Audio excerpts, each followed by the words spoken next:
Ancient music is music that developed in literate cultures, replacing prehistoric music.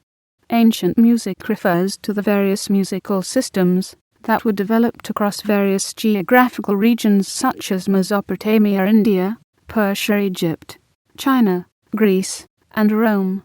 Ancient music is designated by the characterization of the basic notes and scales. It may have been transmitted through oral or written systems. Music has been an integral part of Egyptian culture since antiquity. The ancient Egyptians credited one of the powerful gods Hathor with the invention of music, which Osiris in turn used as part of his effort to civilize the world.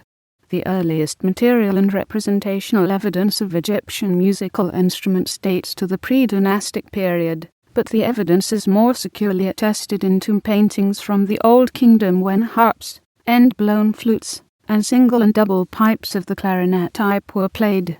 Percussion instruments, and lutes were added to orchestras by the Middle Kingdom. Cymbals.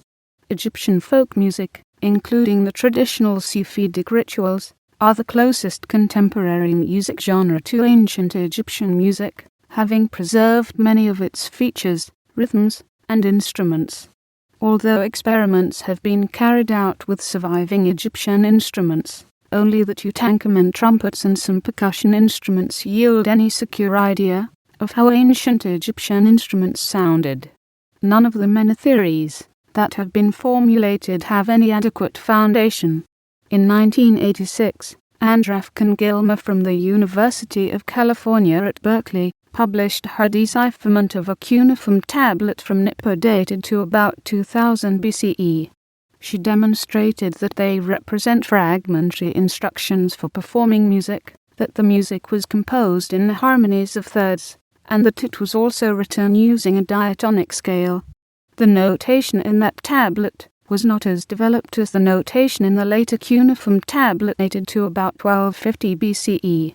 The interpretation of the notation system is still controversial, but it is clear that the notation indicates the names of strings on a lyre, and its tuning is described in other tablets.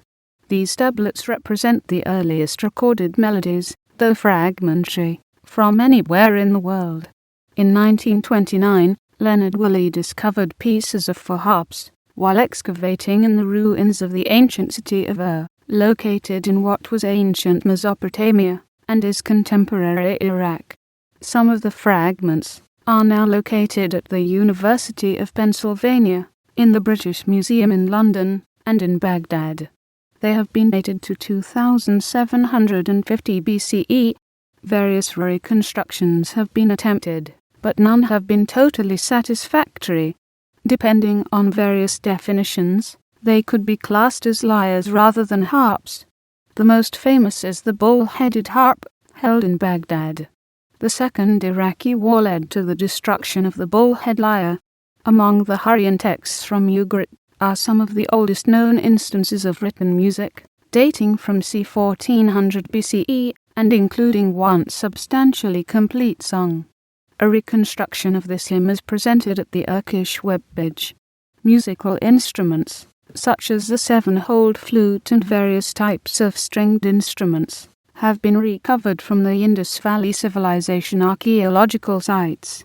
The Samaveda consists of a collection of hymns, portions of hymns, and detached verses, all but 75 taken from the Rig Veda, to be sung, using specifically indicated melodies called samagana, by Ajata priests at sacrifices in which the juice of the soma plant, clarified and mixed with milk and other ingredients, is offered in libation to various deities.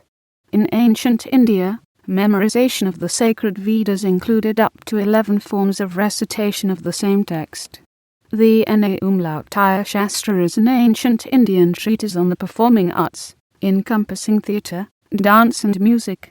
It was written at an uncertain date in classical India. The Natya Shastra is based upon the much older Natya Veda, which contained 36,000 slokas. Unfortunately, there are no surviving copies of the Natya Veda.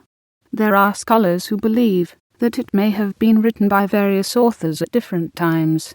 The most authoritative commentary on the Natya Shastra is Abhinavabharati by Abhinavagupta.